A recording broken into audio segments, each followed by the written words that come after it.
Hello everyone. आप सभी का हमारे चैनल पे स्वागत है बच्चों। आप लोगों को पता है विज्ञान के पेपर में न्यूमेरिकल बहुत आते हैं और बड़े नंबर के आते हैं। अगर इनकी प्रैक्टिस अगर हम नहीं करें तो एग्ज़ाम में हम अटक सकते हैं। तो कुछ ऐसे इंपॉर्टेंट न्यूमेरिकल लेके आऊँ जो हर साल एग्जाम में आते हैं, और ये जितने भी क्वेश्चन मैं करा रहा हूँ सारे पूछे गए बोर्ड एग्जाम में। बट यहाँ से दो तो आएंगे ही आएंगे, ये गारंटी से मैं बोल सकता हूँ। ठीक है, बाकी इंपॉर्टेंट क्वेश्चन भी मैंने करा रखे, लिंक्स मिल जाएगी आपको डिस्क्रिप्शन पे न्यूमेरिकल्स की। चलिए वीडियो को स्टार्ट करते हैं।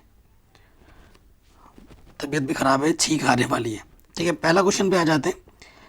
ठीक है, कह रहे हैं एक ऑटो वाहन में पीछे से आने वाली किसी अन्य वाहन को देखने के लिए, ठीक है, पीछे से जब आते हैं तो वाहन को देखने के लिए ना साइड में मिरर लगे होते हैं। 6 मीटर वक्रता त्रिज्या वाला एक उत्तल दर्पण लगा है। ठीक है, कौन कौन सा दर्पण है? दर्पण, और वो भी है उत्तल, ये ध्यान रखिएगा। किसी समय एक वाहन दर्पण से, ठीक है, 6 मीटर की दूरी पर है। उस समय दर्पण में दिखने वाला उसके प्रतिबिंब की स्थिति व आकार की गणना कीजिए। दर्पण बोला है तो दर्पण सूत्र का प्रयोग करना है। सबसे पहले आ जाते हैं क्या क्या हमें दे रखा है। ठीक है, सबसे पहले जो दे रखे हैं वहीं पे हम आ जाते हैं, दिया है करके लिखेंगे। प्लीज़ बच्चों वीडियो को लाइक कर दीजिए प्लीज़।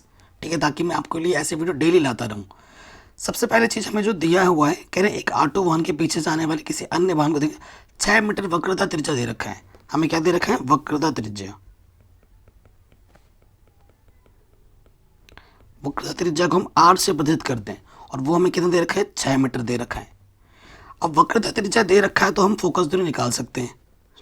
ठीक है, चूंकि फोकस दूरी एफ जो होता है बच्चों वो r/2 होता है ना। 6/2 हो जाएगा, 2×3=6, 3 मीटर। उत्तल दर्पण की जो फोकस दूरी है वो तो प्लस में होती है और अवतल की माइनस में होती है। दर्पण सूत्र लगाना है। और क्या दे रखा है बेटा, यहाँ इस लाइन पे पढ़ो। किसी समय एक वाहन दर्पण से 6 मीटर की दूरी पर है। जो वस्तु की दूरी है वो 6 मीटर है दर्पण से, है ना। तो हमें क्या दे रखा है बेटा? हमें दे रखा है वस्तु की दूरी, ठीक है, यू। वस्तु की दूरी, ठीक है, हमेशा नेगेटिव में ली जाती है, 6 मीटर। ओके, और हमें क्या निकालना? बाकी चीज़ें निकालनी है, बाकी और कुछ दिया नहीं हो। तो यू दे रखा है, एफ दे रखा है, तो हमें वी निकालना पड़ेगा। हमें क्या नहीं मालूम? वी नहीं मालूम, तो वी निकालना पड़ेगा। वी क्या हो जाएगा? वी आपकी हो जाएगी प्रतिबिंब की स्थिति। ठीक है, प्रतिबिंब की दूरी या स्थिति जो बोलना चाहो। ठीक है, दर्पण सूत्र से, क्योंकि दर्पण बोला है तो हम लिखेंगे चूंकि दर्पण सूत्र से। ठीक है बेटा, आप लोगों को जोड़ना, घटाना, गुणा, भाग, ये सब बेसिक चीज़ें आनी चाहिए। क्या होता है? 1/f बराबर होता है 1/v प्लस 1/u। अब लेंस बोलता तो यहाँ माइनस हो जाता। ये सूत्र होता है, हमें पता है ये चीज़। ठीक है, ये सूत्र होता है, ये सूत्र हमें पता है। अब हम मानों को रखेंगे। ठीक है बच्चों, हम क्या करेंगे? मान रखेंगे। चलिए, हमें दे रखा है f का मान 3, ठीक है, v का मान हमें नहीं दे रखा है, निकालना है, और u का मान दे रखा है -6। ठीक है, और हल करते हैं। 1/v प्लस माइनस माइनस हो गया। ठीक है, आगे हल करेंगे। माइनस का उधर आके क्या हो जाएगा बच्चों? प्लस का हो जाएगा, और यहाँ 1/v लॉस आ जाएगा 6। 3×6, 2×1=2, 6×1=6, 1×1। ठीक है, ऊपर आ गया बच्चों 3, और यहाँ आ गया 6। 3×1=3, 3×2=6, ये वी है। ठीक है, इसको थोड़ा फिर से करके दिखाता हूँ आपको। यहाँ से 3/6 देखो, और यहाँ 1/v। 3×1=3, 3×2=6, तिरछे गुणा करो। v1=v, 2×1=2, तो v प्लस में है। ठीक है, तो जो वस्तु की प्रतिबिंब की जो दूरी है वो 2 मीटर है, और वो पीछे है क्योंकि प्लस में है। ठीक है, अब बाकी चीज़ों का हमें आंसर देना है। तो इतना आपने लिख लिया होगा, जगह हमारे पास कम है तो मैं थोड़ा ऊपर लिखता हूँ। नोट कर लो बेटा, इतना स्क्रीनशॉट ले सकते हो। अब देखिए बेटा, आंसर बाकी जो चीज़ें पूछ रहा है वो हम लिख देते हैं यहाँ पर। कितना आया था हमारा? 6। सो देखिए आंसर क्या हो जाएगा बाकी। आंसर प्रतिबिंब की स्थिति व आकार की गणना कीजिए। तो यहाँ लिख देंगे अतः प्रतिबिंब प्रतिबिंब दर्पण प्लस में है ना, दर्पण के पीछे पीछे सीधा आभासी तथा आभासी बनेगा। ठीक है, आवर्धन नहीं निकाला है हमने ना, आवर्धन चलो तथा कितना होगा वो अब चलो वो निकालते हैं। उसके लिए निकालना पड़ेगा हमें आवर्धन। आवर्धन अंग्रेजी में बोलते हैं मैग्निफिकेशन, ये चीज़ हमें नहीं निकाली थी। दर्पण के लिए आवर्धन का सूत्र क्या होता है बेटा? उसके लिए सूत्र होता है माइनस के भी बट्टा यू। ठीक है, माइनस के भी बट्टा भी का मान आया था अभी हमारा कितना, 2 आया था। ठीक है, बी का मान आया था अभी -2 आया था, और यू हमारे पास 6 दे रखा था, माइनस के 6, तो नेगेटिव नेगेटिव पॉजिटिव 2 1 कम 2। ठीक है, तो एम का मान, आवर्धन का मान आ गया 1/3। ठीक है, तो एम का मान आ गया 1/3, तो आभासी तथा वस्तु का कितना होगा, 1/3 होगा, तथा वस्तु तथा 1/3 होगा, यहाँ लिख देंगे 1/3 होगा। ठीक है, ये तो गारंटेड क्वेश्चन है, 5 नंबर में हर साल ऐसा क्वेश्चन आता ही आता है, हर साल, ये फुल गारंटी है, गारंटी के साथ पढ़ा रहा हूँ। ठीक है, अगले क्वेश्चन में आ जाते हैं। नेक्स्ट, अलग अलग टाइप के क्वेश्चन भी हैं, ये मत सोचो सर एक टाइप के करेंगे, नहीं, अलग अलग टाइप के भी हैं। कह रहे निकट दृष्टि दोष से पीड़ित एक व्यक्ति अधिक से अधिक 10 मीटर की दूरी तक ही देख सकता है। सही दृष्टि के लिए लेंस की प्रकृति, फोकस दूरी व क्षमता की भी गणना कीजिए। क्षमता भी आपको निकालनी है, ये क्वेश्चन पूछा गया 4 नंबर में। ठीक है, हर साल पूछा जाता है इस टाइप के क्वेश्चन। सो देखो बेटा, कह रहे अधिक से अधिक 10 मीटर की दूरी तक ही देख सकता है। ठीक है, ये चीज़ है, बहुत ही शानदार क्वेश्चन है। सो देखो दिया है,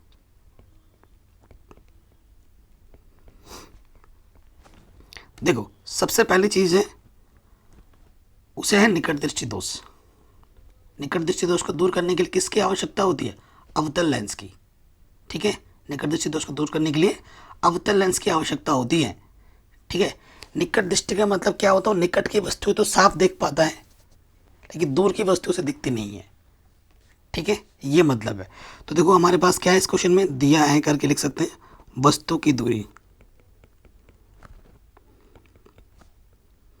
वस्तु की दूरी u, ये है अनंत पे। ठीक है, दूर का दिखता नहीं है, अनंत दूरी तक नहीं दिखता। और यहाँ में क्या दे रखा है, एक व्यक्ति अधिक से अधिक 10 मीटर की दूरी तक ही देख सकता है वस्तु। ठीक है, आँख से अगर 10 मीटर दूरी तक रखा है उसी को ही देख सकता है। तो हमें और क्या चीज़ दे रखी है बच्चों? हमें दे रखा है प्रतिबिंब की दूरी।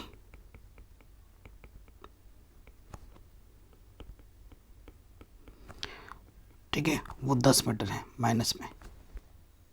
ठीक है, सामने बन रहा है, क्योंकि इस साइड में प्लस में होता है, इस साइड में माइनस में होता है। ये चीज़ हमें दे रखा है। ओके, लेंस बोला तो लेंस सूत्र लगाना है। ठीक है, तो यहाँ लिख देंगे लेंस सूत्र से।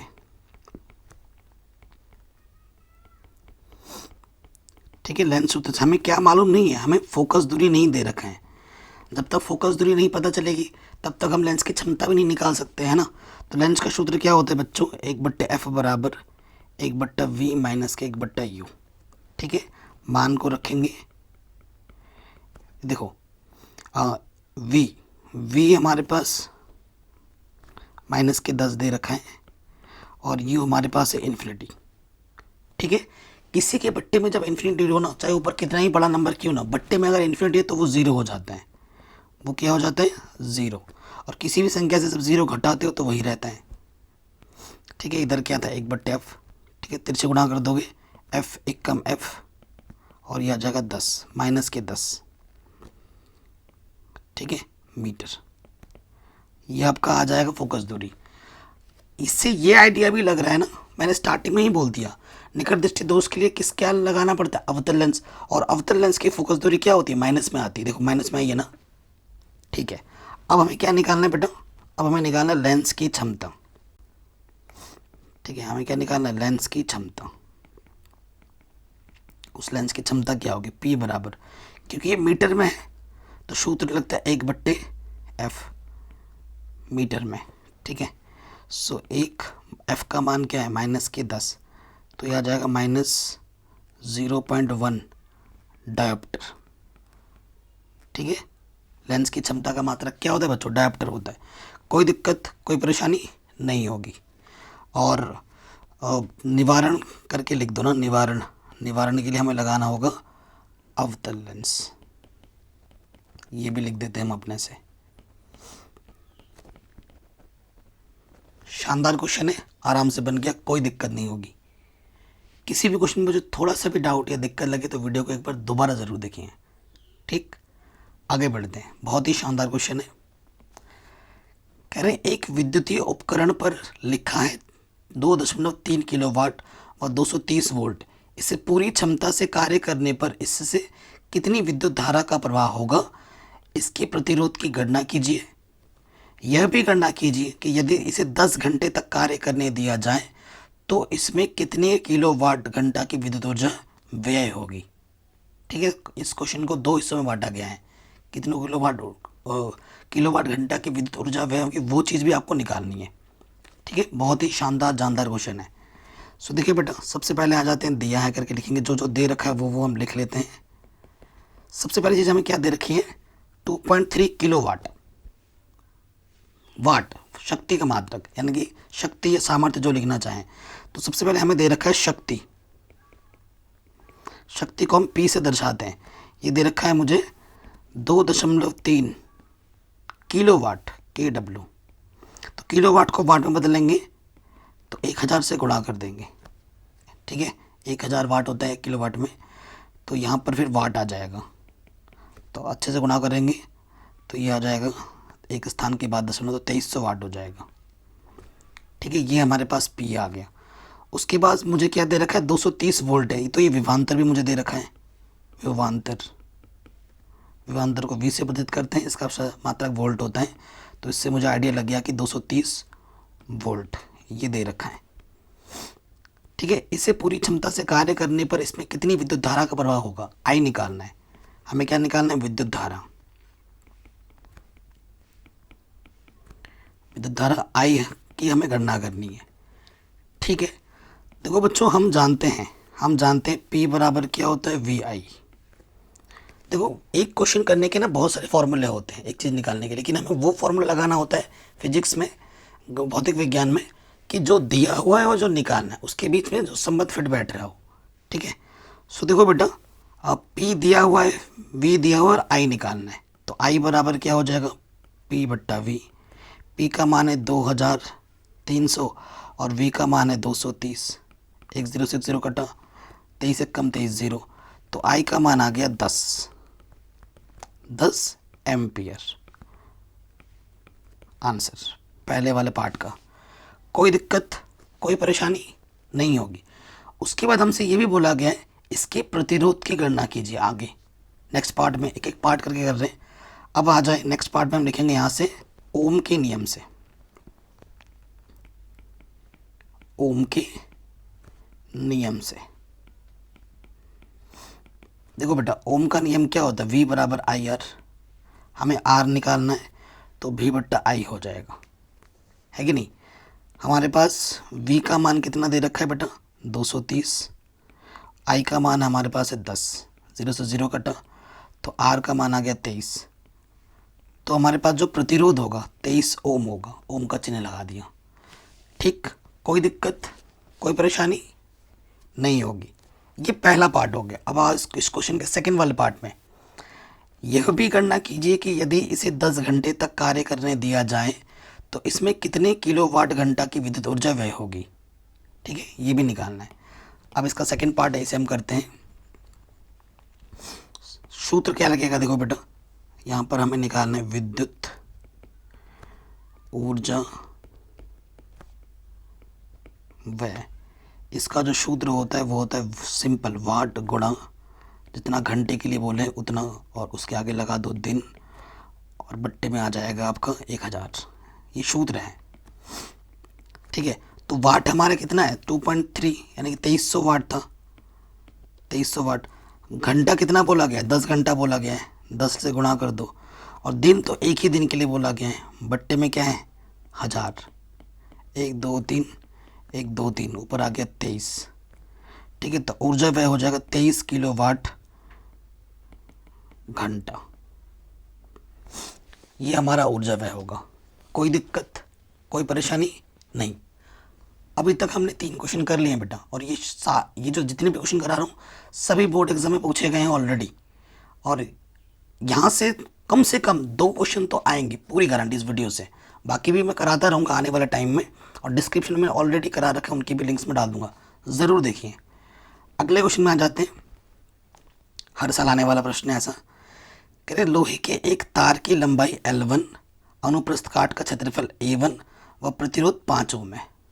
ठीक है, यदि इसका तापक्रम बिना बदले इसकी लंबाई दोगुनी कर दी जाए जिससे इसके आयतन में कोई अंतर ना आए तो नए तार के प्रतिरोध की गणना कीजिए। ठीक है, मतलब तार तो वही है। देखो आपके पास एक तार दे रखा है, ये तार है। ठीक है, ये हमारे पास तार है। ठीक है, कह रहे हैं लोहे के तार की लंबाई, जो लंबाई है L बराबर L1 दे रखा है, स्मॉल दे रखा है ना, स्मॉल ही बनाते हैं। L लंबाई L दे रखा है, तो क्षेत्रफल A बराबर A की जगह पर A1 दे रखा है। ठीक है, और प्रतिरोध, पहली स्थिति में प्रतिरोध R की जगह पर R1 दे रखा है। ठीक है, तो तार है। ठीक है, तो ये हमारा इसका रो। ठीक है, हम जानते हैं, देखो बच्चों हम क्या जानते हैं, हम जानते हैं चूँकि R बराबर क्या होता है, R बराबर होता है रो L अपॉन A। ठीक है, रो L अपॉन A होता है, जगह हो पाएगा। ठीक है, रो L अपॉन A होता है। सो ये तो प्रथम स्थिति है। उसके बाद क्या बोला है, द्वितीय स्थिति में जब दूसरा तार तो वही है, वही तार है। जब तार सेम है तो रो सेम होगा, घनत्व तो सेम रहेगा। ठीक है, रो का मतलब घनत्व, ये सेम रहेगा। उसके बाद क्या बोला, जो द्वितीय स्थिति में, ये आपकी पहली कंडीशन है, ये आपकी दूसरी कंडीशन। दूसरी कंडीशन में बोला गया है यदि इसका तापक्रम बिना बदले इसकी लंबाई दोगुनी कर दी जाए। पहले जितनी लंबाई थी ना उसका दोगुना कर दो, जो लंबाई L है वो पहले की दोगुनी हो जाएगी 2L1, और लंबाई दोगुनी कर दी जाए जिससे उसके ताप आयतन में कोई अंतर ना आए तो नए तार के प्रतिरोध की गणना कीजिए। ठीक है, ये चीज़ हमें देखनी है। आयतन में कोई परिवर्तन नहीं आता है।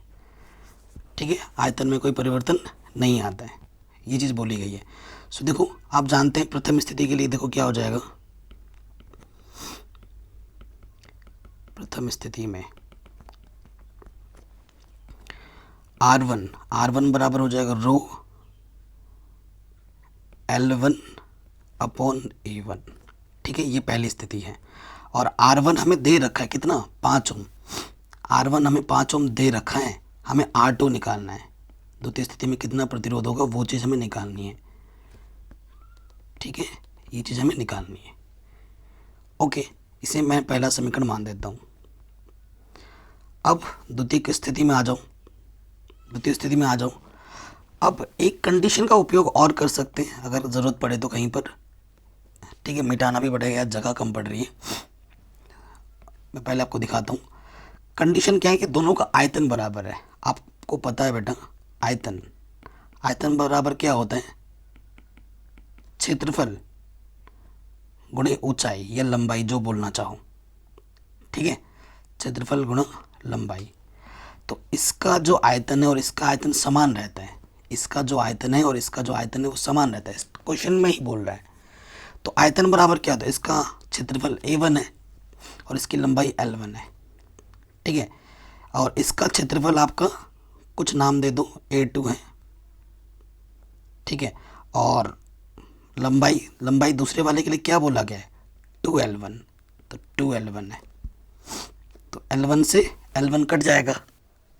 ठीक है, L1 से L1 कट जाएगा, तो A2 का मान क्या हो जाएगा, ये दो गुणे में इधर के क्या हो जाएगा, बट्टे में। ठीक है, तो जहाँ ज़रूरत पड़ेगी इसका उपयोग करेंगे, और इसकी ज़रूरत हमें पड़ने वाली है। ठीक है, इसकी ज़रूरत हमें पड़ने वाली है। अब मैं थोड़ा छोटा करके लिखूंगा, है ना, नहीं तो फिर समझ में नहीं आएगा। अब देखिए बेटा, यह लिख देता हूँ द्वितीय स्थिति में। बहुत ही शानदार क्वेश्चन है।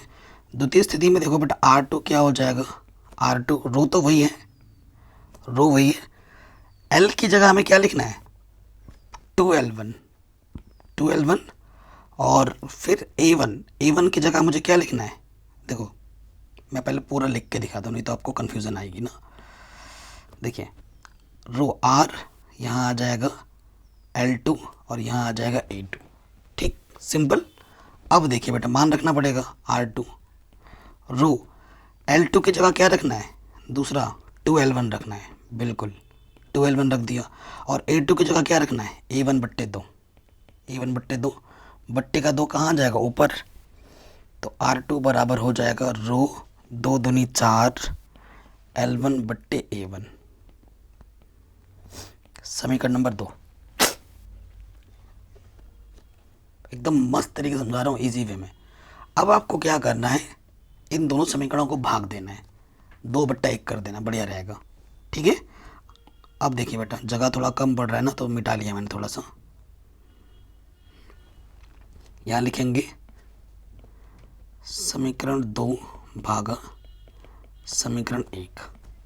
समीकरण देखो जो बायां वाला है उसको बाईं तरफ रखो और जो दायां वाला क्या इधर है 4 रो L1/A1 और इधर है रो L1/A1, ठीक है। देखो बच्चों इसकी गुणा ना इसके साथ होती है, भागा इसकी गुणा इसके साथ, तो 4 रो L1 गुणा A1 बट्टे में आ जाएगा A1 गुणा रो L1, तो L1 से L1 कटा, रो से रो कटा, A1 से A1 कटा, R2 निकालना है, R1 बट्टे में इधर आके तिरछी गुणा में लग जाएगा R1, तो R1 का मान क्वेश्चन में ऑलरेडी दे रखा है कितना 5 ओम, कितना दे रखा है 5 ओम, तो ये मान हम रख देंगे, ठीक है। 4 गुणा 5 तो 4×5 20 ओम,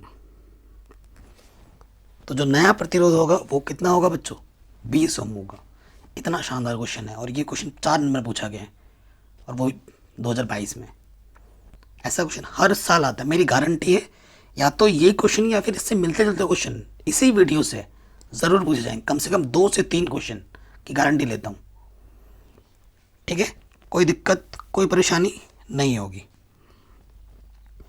अगले क्वेश्चन में आ जाते हैं।